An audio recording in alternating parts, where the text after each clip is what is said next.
저희가 지금 3주째 예수님의 산상수훈 중에 8가지 복, 8복에 대해서 나누고 있습니다. 가장 먼저는 심령이 가난한 자가 복이 있고, 또 복된 사람이 곧 심령이 가난한 자다라고 하는 것입니다. 왜냐하면 그 사람은 하나님에 대해서 부요하기 때문에 그 심령 가운데 자신을 낮추고 겸손하고 또 주님으로 인해서 기뻐하고 만족하는 그런 진정한 부유한 사람이기 때문입니다. 또한 애통하는 자가 복이 있다라고 얘기했습니다. 왜냐하면 그 사람은 사랑하는 사람이기 때문에 그 사랑의 뒷면인 아픔을 동시에 느끼는 사람이에요. 그래서 이 복음 가운데 나타난 사랑, 우리가 이 기독교 신앙을 통해서 배우는 진정한 사랑은 늘 고통을 동반한다라고 하는 것이에요. 그래서 우리가 슬픔 가운데 있는 것이 단지 우리의 감정이 연약해서가 아니라 진정으로 주님의 마음을 품었기 때문에 우리의 자녀를 향해서 또 우리의 이웃을 향해서 또 이 시대를 향해서 이 나라를 향해서 진정으로 애통해 할 수 있는 마음, 그것은 누구나 가질 수 있는 마음 아닙니다. 진정으로 복된 사람, 진정으로 하나님의 마음을 가진 자만이 눈물 흘릴 수 있다라는 것이에요. 세 번째, 오늘 우리가 나눌 것은 온유한 자입니다. 온유한 자가 땅을 차지한다라고 하는 것입니다. 여러분에게 묻겠습니다. 여러분 온유하십니까?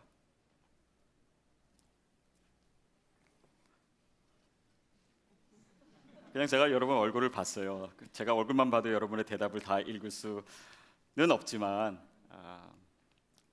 어떻게 보면 자기 자신도 잘 모르는 것 같아요. 예전에 제가 한번 말씀드린 적이 있는 것 같은데, 제가 신학교에 있을 때 매년 입학 면접을 하지 않습니까? 근데 한 지원자가 이렇게 면접을 하는데 제가 물었어요. 당신 생각하기에 당신의 장점이 뭐고 단점이 뭐냐 물어보니까 장점이라고 얘기하는 것이 자신은 성격이 온유해서 다른 사람이랑 잘 어울린다고. 근데 실제로 그분을 위한 추천서를 보니까는 이분은 성격이 모나서 다른 사람이랑 잘 못 어울린다고 이렇게 써 있는 거예요. 누가 맞는지는 잘 모르겠습니다. 근데 아마도 내가 생각하는 나와 또 다른 사람이 생각하는 나, 그것이 늘 일치하지는 않는 것 같아요. 또 어느 무엇 하나를 딱 두고 이것이 바로 온유한 것이기 때문에 나는 온유하다라고 할 만한 분명한 기준을 사람들이 갖고 있지 않은 것 같습니다. 더 궁극적인 이유는 온유라고 하는 것은 인간의 성품이라기보다는 그것을 넘어선 하나님의 성품입니다. 예수님 가운데 나타난 성품이에요. 그것은 단지 어떤 성격이나 성깔이나 아니면 겉으로 드러나는 어떤 모습을 넘어선 뭔가 더 궁극적이고 하나님께 속해 있는 그런 성품을 얘기하는 것입니다. 그 온유의 사전적 의미는 쉽게 동화하는, 줏대가 없는, 온순한, 또 온화한 이런 뜻이에요.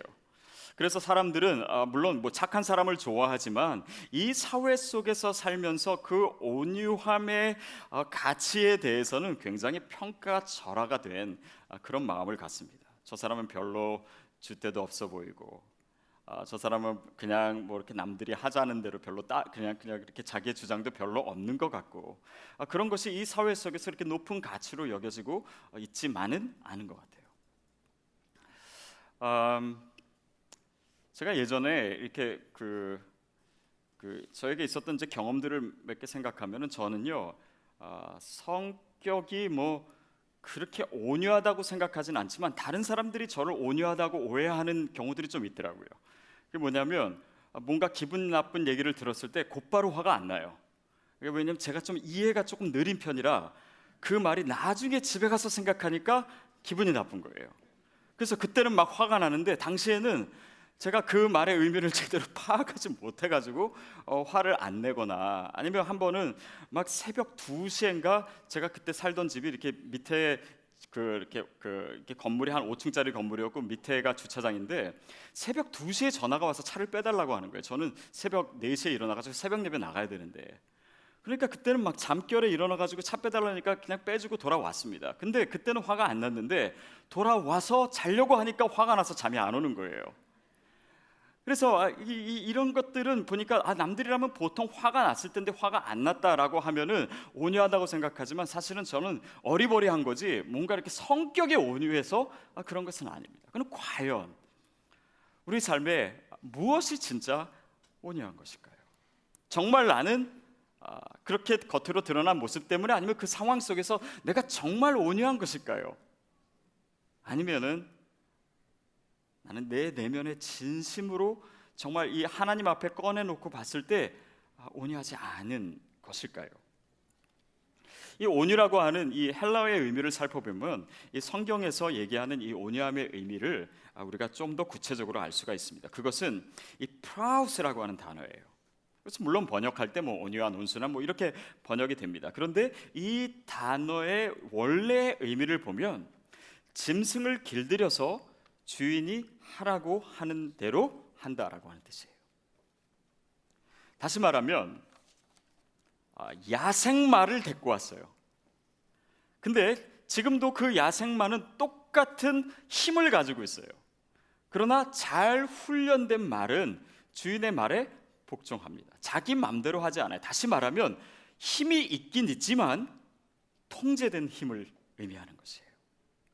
온유라고 하는 것은 힘이 없고 나약하고 뭐 아무런 생각도 없고 그냥 그 내면 자체가 약하기 때문에 그냥 남들이 하자고 하는 대로만 따르는 것, 그것이 온유가 아니라 그것을 감당할 만한 충분한 힘이 있음에도 불구하고 경우에 따라서, 상황에 따라서 힘을 쓰지 않는 것입니다.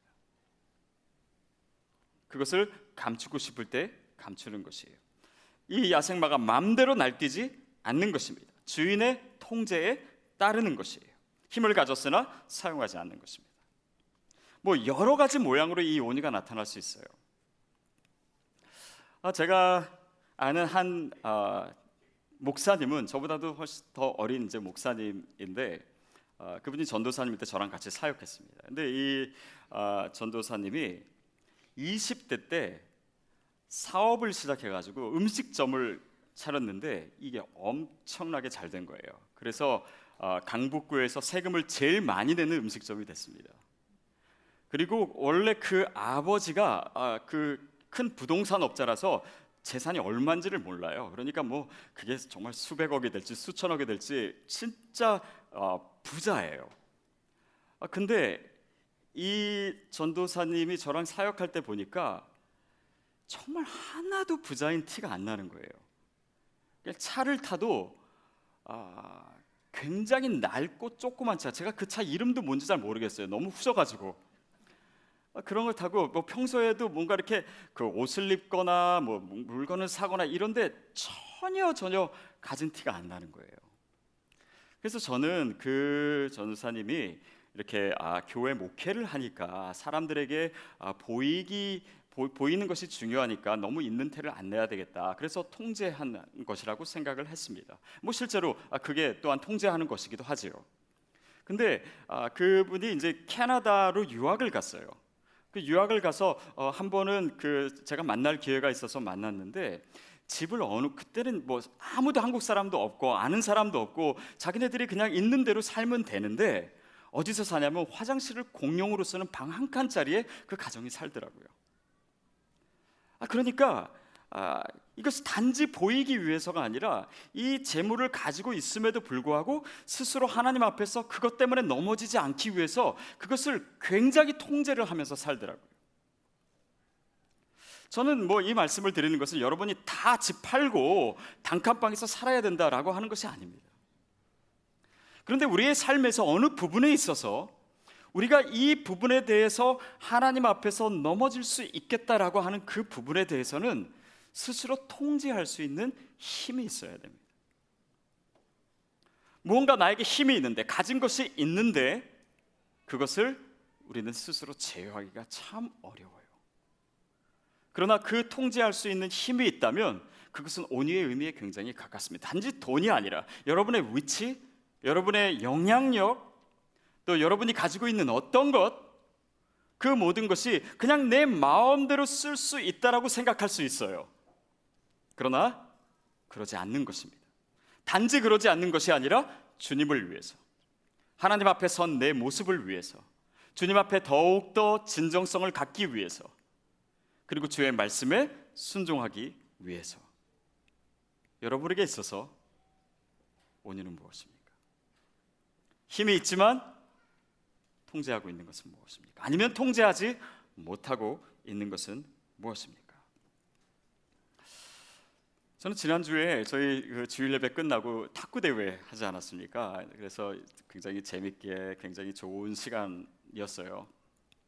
근데 예년과 달리 이제 갑자기 이은창 집사님이 제 이름을 부르시는 거예요. 그래가지고 제가 경기해야 된다고. 그래서 제가 깜짝 놀라가지고 하여튼 경기를 하러 갔는데 저랑 이렇게 게임을 하기로 한 분이 보니까 시니어 분이더라고요. 그래서 저는 잠깐 동안 제가 고민을 했습니다. 왜냐하면 이 목회자가 성도랑 경기를 했을 때 이건 이겨도 욕 먹고, 뭐 저는 짐은 큰 욕은 안 먹죠. 근데 이기는 것이 사실은 좀 부담스러운 거예요. 그렇죠? 더구나 이분은 시니어 아니에요. 그래서 제가 이렇게 그쪽으로 가면서 속으로 약간 고민하면서 그렇게 생각했습니다. 져드려야지, 이렇게 생각을 했어요. 여러분, 만약 제가요 탁구를요 그렇게 못 치지는 않아요. 제 나름대로는 뭐 어렸을 때 탁구장에서 오랫동안 친 적도 많고, 그래서 웬만큼은 친다고 생각했기 때문에 제가 실력이 있지만 져드려야 되겠다고 생각했어요. 근데 저의 온유는 거기까지였습니다. 실제로 이분이 연세가 높으신데 치는 걸 보니까요 저랑 실력이 완전히 차원이 다른 거예요. 엄청나게 잘 치시는 분이에요. 그래서 오히려 그분이 저한테 져주시려고 막 노력을 하시는 거예요. 근데 워낙 실력 차가 나니까 그분이 그런 전략이 통하지가 않더라고요. 그래서 제가 첫 게임에는 한 9점 정도 냈고, 두 번째 게임은 5점 내고 제가 최선을 다했는데 결국 졌어요. 오히려 그분이 더 온유를 실천한 것이 아닌가 또 싶습니다. 어쨌든 이 일상에 접하는 많은 문제들 가운데 오늘 우리가 온유를 실천할 수 있는 것은 굉장히 많습니다. 그리고 그것은 계속된 도전으로 우리의 삶에 다가와요. 어쩌면은 지금 이 자리에 계신 분들의 지금 당해 있는 상황에 하나님께서 요구하시는 것이 바로 그것일런지도 모릅니다. 온유하라. 힘을 통제하라. 네가 권리가 있고 자격이 있고 그렇게 해도 아무도 욕하지 않는 그 상황에서 그것을 내려놓을 수 있는 더 큰 힘을 발휘하라고. 여러분에게는 그것이 무엇입니까? 다윗은요, 그가 늘 사울로부터 쫓기고 또 여러 가지 위기를 넘겼습니다. 그런데 결정적인 순간에 사울을 죽일 수 있었어요. 사울이 잠자고 있었습니다. 자신에게는 그럴 수 있는 상황이 있고 명분이 있고 지금 힘이 있었어요. 근데 죽이지 않았습니다. 자기의 힘을 사용하지 않았어요. 자기의 유리한 상황도 사용하지 않았어요. 온유입니다. 예수님도요 십자가에 죽지 않고 기적과 능력으로 그 상황을 얼마든지 이기실 수 있었습니다. 그러나 예수님이 그 힘을 사용하지 않으셨어요. 그리고 십자가에 달려 죽으셨습니다. 여러분, 온유라고 하는 것은요 이 시대를 살아가는 우리들에게 어쩌면 굉장히 자연스럽지 않은 것일 수 있습니다. 우리가 살아가는 세대는요 또 이 시대는 굉장히 진화론적인 시대입니다. 물론 150년 전에 그 찰스 다윈이 진화를 발전해서 그것이 얼마 안 된 상황이긴 하지만은 이 시대의 이 진화론적인 이 삶의 모습은요 그 전부터 계속해서 우리의 삶에 점점 더 일반화되고 있어요. 경쟁하고 싸우고 적자생존의 원리에 의해서 내가 그 상황에 어떻게 더 잘 적응하고 남을 누르고 내가 더 우위를 차지하는가, 내가 어떻게 생존하는가, 내가 더 어떻게 내 능력을 충분히 발휘하는가, 그래서 더 높은 위치를 차지하고 더 많은 것을 소유하고, 그것이 이 사회의 가치에서 전혀 나쁜 것이 아닌 오히려 그것을 합리화시켜주고 오히려 그것을 조장해주는 시대 가운데 살고 있어요. 누구도 내 능력을 최대한으로 발휘하는 데 있어서, 누구도 내 권리를 충분히 다 누리게 하는 데 있어서 그것을 정죄하지 않는 세대입니다. 그리고 이 사회의 모습은 점점 더 심화되고 있어요. 어떻게 보면 이 온유, 힘을 내려놓고 내 힘을 통제하고 그것으로 인해서 내가 이길 수 있는 상황에도 그것을 내려놓을 수 있는 것은 이 시대 정신과 맞지 않아요. 그러나 여러분, 이것은 궁극적으로 이 세상의 어떤 이 하나님이 없는 사고 체계와 우리가 성경을 알고 하나님을 알고 예수 그리스도의 사랑을 아는 사람들이 계속해서 부딪혀야 되는 문제예요. 그리고 많은 경우에 하나님의 방법을 선택하기가 크리스찬인 우리에게도 굉장히 어려울 수 있습니다. 그것이 영적인 싸움이에요. 여러분, 물론 이것은 우리가 늘 나약해 빠져야 되고 늘 모든 것을 양보해야 되고 그것을 의미하지는 않습니다. 우리가 지난주에 아브라함이 좋은 땅을 롯에게 선택권을 먼저 준 것과 마찬가지로, 물론 뭐 우리가 다 양보한 거 아니에요. 그러나 하나님의 부여하심을 소유한 자들이라면 전혀 다른 시각으로 이 상황을 볼 수 있어야 돼요. 그리고 때로는 이 복음에서 나타난 것 같이 이김으로써 이기는 것이 아니라 짐으로써 이기는 것이 있다라고 하는 것을 영적인 시각으로 받아들이는 것입니다. 세상에 알 수 없는 방법일 수도 있어요. 그리고 우리가 그것을 인해서 손해를 감수해야 될 때도 있습니다.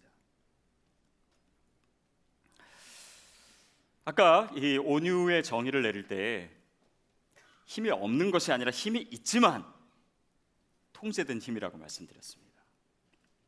그래서 이 온유라고 하는 것을 우리가 조금 더 세부적으로 살펴보면요, 거기에는 연약함이 있기 전에 강함이 있어요. 강해져야 되는 과정이 있습니다. 이것은 단지 세속적으로 우리가 높은 위치에 있고 더 많은 것을 가져야지만 온유할 수 있다라고 하는 것이 아닙니다. 이것은 영적인 의미예요. 근데 영적으로 강해져야지만 또한 우리가 그것을 내려놓을 수 있는, 이 내려놓는 것 자체가 굉장히 많은 에너지가 필요한 것입니다. 그래서 그 강함이 논리적으로 봤을 때 더 먼저 와야 되는 것이죠. 제가 이어령 그 전 장관이신 이어령 씨의 글을 읽으면서 이런 표현을 읽은 적이 있습니다. 늑대보다 강한 양을 만들자. 늑대한테 잡혀먹는 양 되지 말자. 그런데 늑대하고 싸우다 우리가 호랑이가 되지 말자. 대신 이제는 절대 약한 양, 쫓기는 양, 늑대에게 목 내미는 양이 아니라 내 힘으로 강력한 늑대를 이기는 양이 되자. 이게 오늘 같은 험악한 세상에서 살 수 있는 기독교인의 살 길이다. 저는 뭐 이 그 표현에 제가 다 동의하지는 않아요. 그런데 그 의미는 무엇인지 알겠어요. 크리스찬이 뭐 단지 그냥 뭐 이렇게 목을 내밀고 그런 아무런 힘도 가지지 않고 영향력도 가지지 않고 늘 패배주의 안에서 살아가는 그런 크리스찬이 우리가 따라야 될 모범은 아니라는 것이에요. 우리에게 실제로 영적으로 강해져야 되는, 또 우리가 그것을 내려놓을 만한 무언가를 가지고 있어야 되는 그 무엇을 얘기하는 것입니다. 그래서 궁극적으로 보면요, 이 온유함이라고 하는 것은 굉장히 영적이에요. 뭔가 하나님 앞에서 우리가 가지고 있어야 될 그 영적인 힘, 영적인 강함, 하나님의 영광을 소유한 자로, 하나님의 약속을 소유한 자로, 하나님의 말씀을 소유한 자로, 하나님의 시각과 하나님의 능력과 이 모든 것을 소유한 영적인 강자로 있어야지 진정으로 온유할 수 있다라고 하는 것입니다.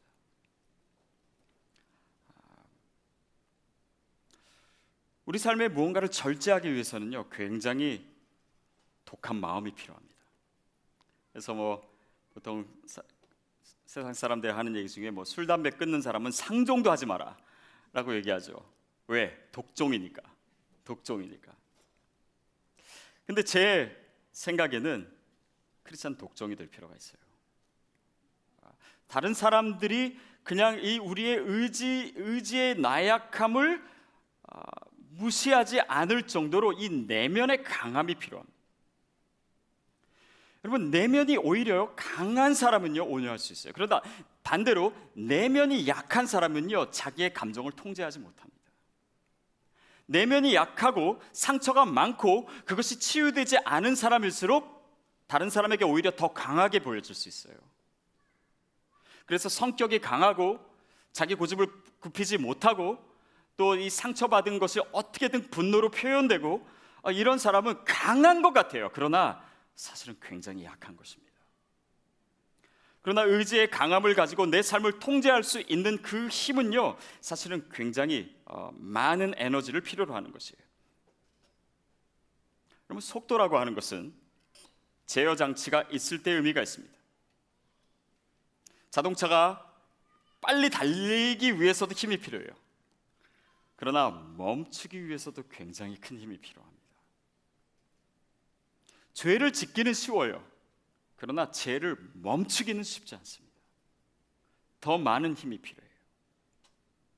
독사를 잡을 때 더 많이 물리는 것을요, 독사를 잡을 때가 아니라 놓을 때입니다.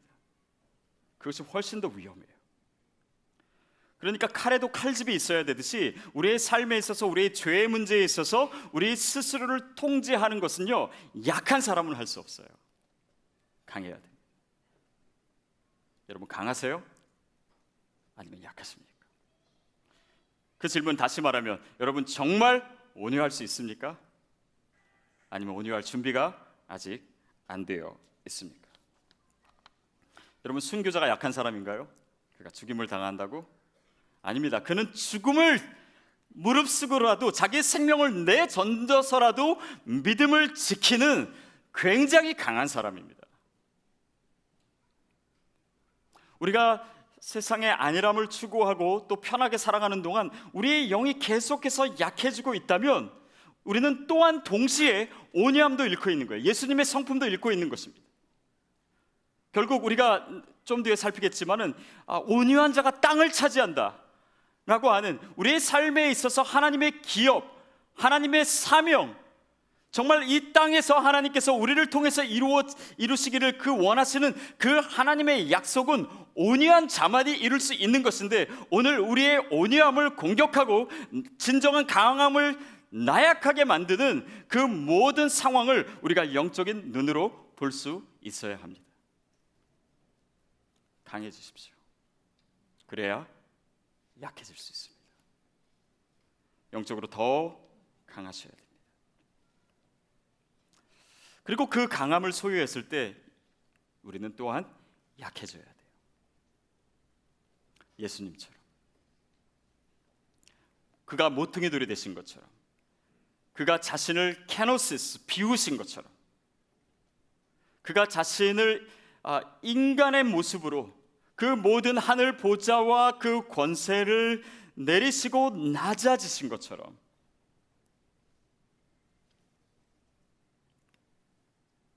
여러분, 그것이 바로 복음에서 우리에게 얘기하고 있는 것입니다. 십자가, 그리고 그 십자가를 통한 부활이죠. 오늘 우리의 삶에서 우리가 진정으로 내면적으로 강해지게 하시는 하나님의 훈련이 있습니다. 그리고 또한 그 가운데 우리 자신의 있는 힘을 사용하지 못하게 하시는 하나님의 훈련이 있어요. 온유의 훈련입니다. 성경에서요, 제가 성경 퀴즈 하나 낼까요? 성경에서 나오는 인물 중에 온유하다라고 언급되는 두 명이 있습니다. 누구죠? 첫 번째 모세, 그 다음에 두 번째는 예수님입니다. 자신에 대해서 나는 온유하고 겸손한 자다 이렇게 얘기하시죠. 자, 근데 이 두 분이 온유하다라고 하는 성경의 표현이 있는데 두 상황 다 그 말씀이 나오는 상황이요, 다른 사람의 비난을 받는 상황입니다. 특히 모세 같은 경우는 이디오피아 여인을 취했죠. 구스 여인을 취했을 때 미리암과 그 형제가 모세를 비방했습니다.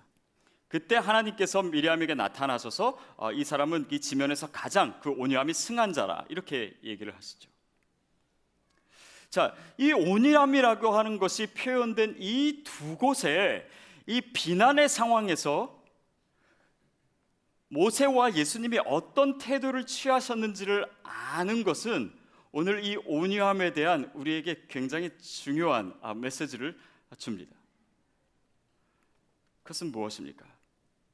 누군가가 나를 비방할 때, 누군가가 정당한 이유가 아닌 것으로 나에게 손가락질할 때, 뭔가 오해가 있을 때, 물론 내가 잘못해서 비방받는다, 거기에서 무슨 온유가 나오겠고 또 무슨 어떤 그런 그 영성이 있겠어요. 그런데 그럴 만한 이유가 없는 상황에서 여러분에게 주어지는 그런 다른 사람들의 평가나 손가락질이나 비난이나 오해나 시기나 질투가 있습니다. 모세도 사실은 시기했던 것이죠. 그 모세의 남매가. 그러는 상황에서 모세가 자기에게 있는 권위를 사용해서 그거에 대해서 반박할 수 있었어요. 오히려 그 힘으로 누를 수 있었습니다. 예수님도 마찬가지죠. 그러나 그것에 대해서 아무런 반응하지 않는 거예요. 가만히 있는 것입니다. 이 복수나 아니면 자기 스스로를 정당화하기 위해서 자기가 할 수 있는 이 모든 것을 동원해서 내 힘으로 이 상황을 통제하려고 하지 않는 것이에요.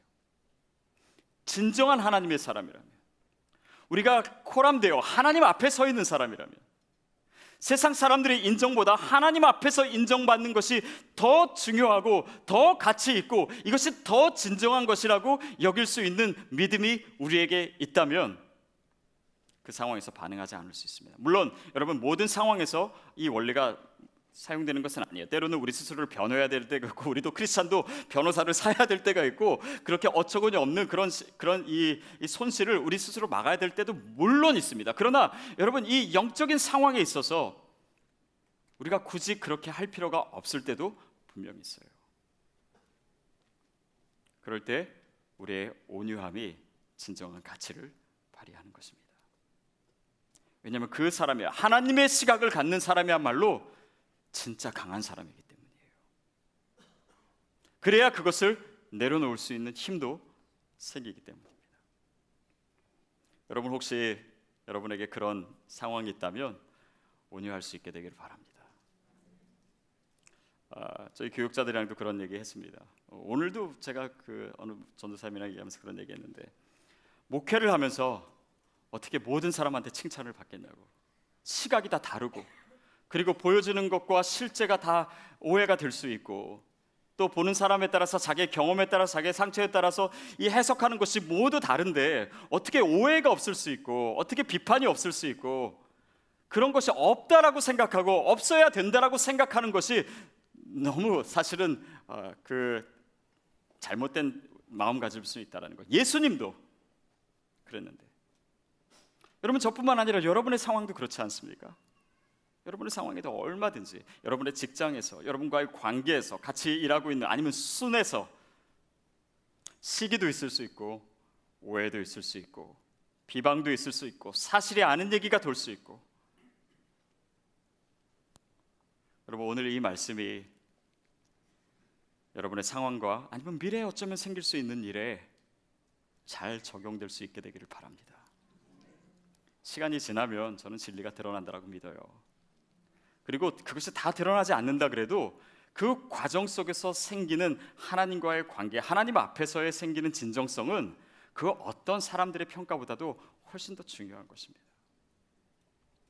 그럴 때 우리가 영적으로도 더 강해질 수 있고 더 온유한 사람이 될 수 있는 영적인 준비가 되어가는 것이에요.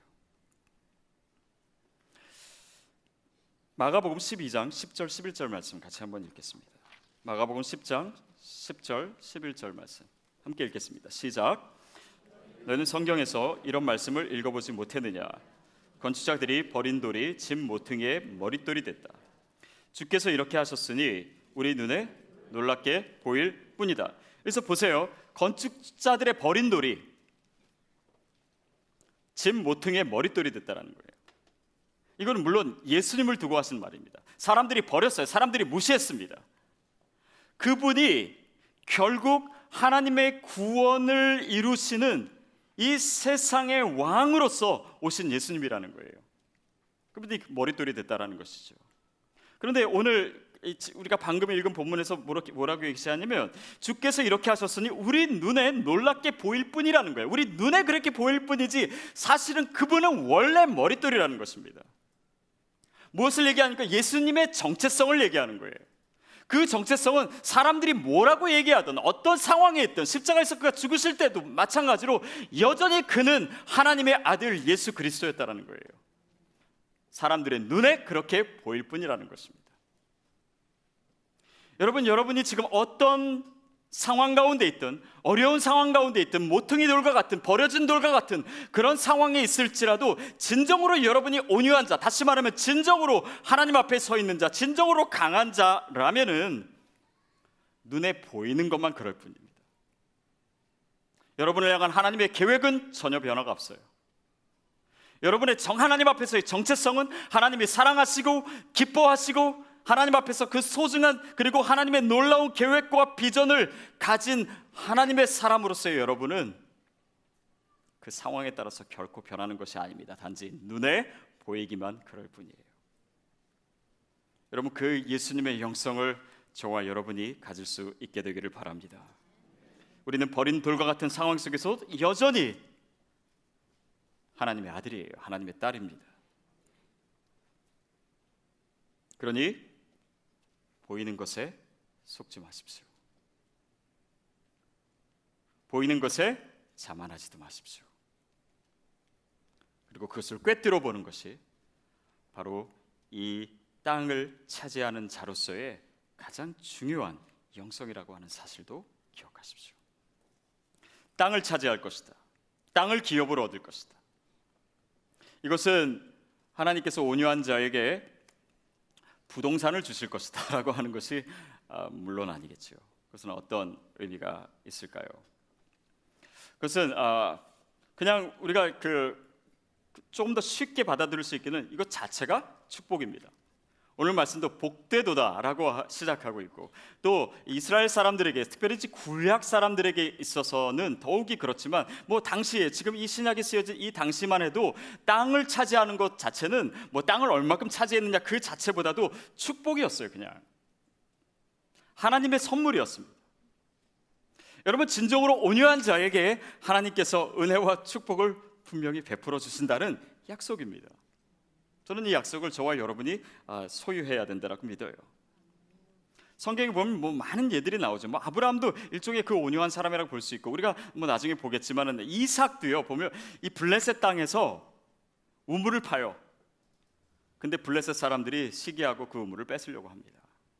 그러니까 맞서 싸우지 않아요. 그리고 그 우물을 줍니다. 온유해요. 다른 곳에 갔어요. 또 우물을 팠어요. 그러니까 블레셋 사람 물이 또 잘 나와요. 또 뺏으려고 하는 거예요. 물론 그 아브라함의 삶을 이삭이 물론 배웠겠지만 거기서 또 양보를 합니다. 그러니까 이삭이 파는 곳마다 물이 터져 나오는 거예요. 온유한 자에게 약속하신 축복입니다. 저는 이것을 저와 여러분이 문자적으로 받아들일 수 있다고 생각해요. 그리고 하나님이 저와 여러분을 축복하시기를 원하십니다. 축복의 비밀 한 가지를 우리가 이 말씀 속에서 얻을 수 있는 것이죠. 두 번째는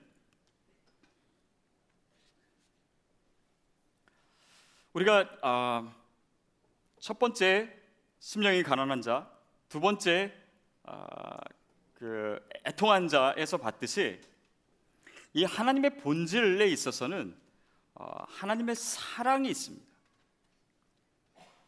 여러분, 심령이 가난하다고 하는 것은 한편으로 이렇게 이해할 수가 있습니다. 누군가를 사랑하면요 마음이 가난해져요. 느끼신 적 있으시죠? 그 사람이 나보다 훨씬 나아 보여요. 때로는 내 자신이 초라하게 보일 정도로 사랑이라고 하는 본질은 우리의 심령을 가난하게 합니다. 애통하는 것도 마찬가지예요. 우리가 무언가를 사랑해야지 또한 애통할 수 있다라고 지난주에 나눴듯이 그것도 하나님의 본성인 사랑과 연결되어 있어요. 온유한 것도 마찬가지입니다. 사랑하면 온유할 수 있습니다. 사랑하면 진정으로 강할 수 있어요. 그렇지 않아요? 자식을 사랑하는 부모는요, 자녀를 위해서 무슨 일인지 할 수 있습니다. 어떤 희생도 감수할 수 있어요. 강한 사랑입니다. 그러나 자녀에게는 늘 져줘요. 그 부모의 마음입니다. 자식 이기는 부모 없다라고 하는 것은 사실은 이 온유의 의미를 굉장히 잘 설명하고 있는 것이에요. 강하지만 내려놓을 수 있는, 져줄 수 있는 온유함이에요. 고린도전서 13장에 보면 사랑은 무례히 행치 않는다. 온유의 모습이에요. 결국 이 하나님의 사람됨 자체는 이 하나님의 본성인 사랑과 아주 긴밀하게 연결되어 있는 것 같습니다. 저는 하용조 목사님 생각하면서 여러분에도 여러 번 말씀드렸지만 그분의 그 크기는 그분의 사랑의 크기였다라는 생각을 계속해요. 사랑의 크기예요. 사람의 크기는 그가 사랑할 수 있는 크기입니다. 땅을 차지한다 라고 했을 때 그것은 단지 부동산이 아니라 그 사람에게 주시는 하나님의 역량이에요.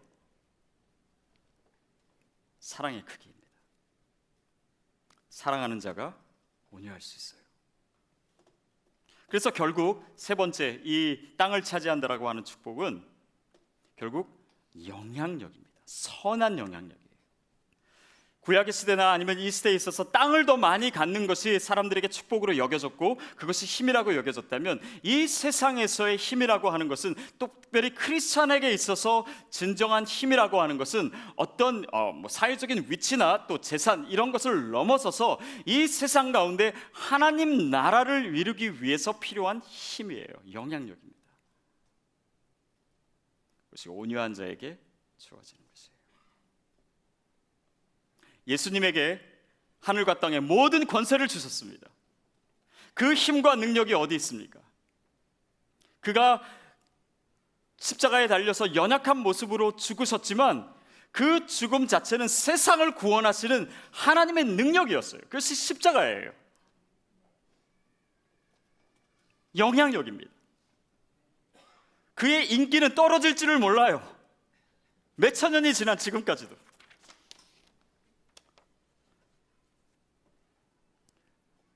이 시대에 있어서 역사에 있어서 그 힘을 세속적인 힘을 발휘했던 모든 사람들은 그 끝이나 아니면 이 역사의 평가는 늘 비참하고 또 초라한 것입니다.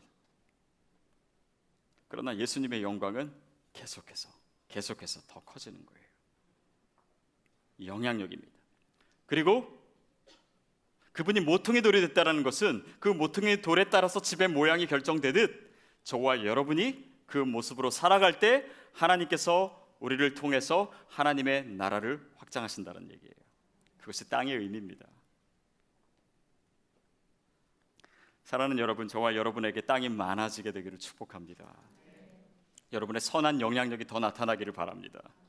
여러분의 삶에 감동을 받는 자들이 더 많아져야 돼요. 그리고 여러분의 말과 여러분의 행동에 천근의 무게가 있게 되기를 축복합니다. 영향력입니다. 선한 영향력이에요. 이 땅 가운데 하나님의 나라를 확장하고 주의 복음의 역사를 나타내는 그것이 바로 우리에게 있어서 땅이 아닌가 싶습니다. 결론적으로 사랑하는 여러분, 내 힘으로 모든 것을 통제하려고 하지 마십시오. 하나님의 통제 안에 거하십시오. 나의 힘을 그분의 통제 안에 두십시오. 그것은 무슨 의미입니까? 그러면 내 힘으로 할 수 없는 일을 하게 될 것입니다. 우리가 기대했던 것보다 더 놀라운 하나님의 역사가 저와 여러분의 삶에 있을 줄로 믿습니다. 그 비밀이 오늘 온유함이에요. 이 온유함을 결코 놓치지 마십시오. 저도 갖고 싶습니다. 그리고 하나님께서 우리에게 이 온유함을 주시기 위해서 우리를 가르치시고 있는 그 가르침과 그 훈련을 기쁜 마음으로 받으실 수 있게 되기를 바랍니다. 그러면 여러분의 인생의 그 뒷모습은 더욱더 놀랍고 하나님의 놀라운 땅과 또 영향력과 축복이 있게 될 것입니다.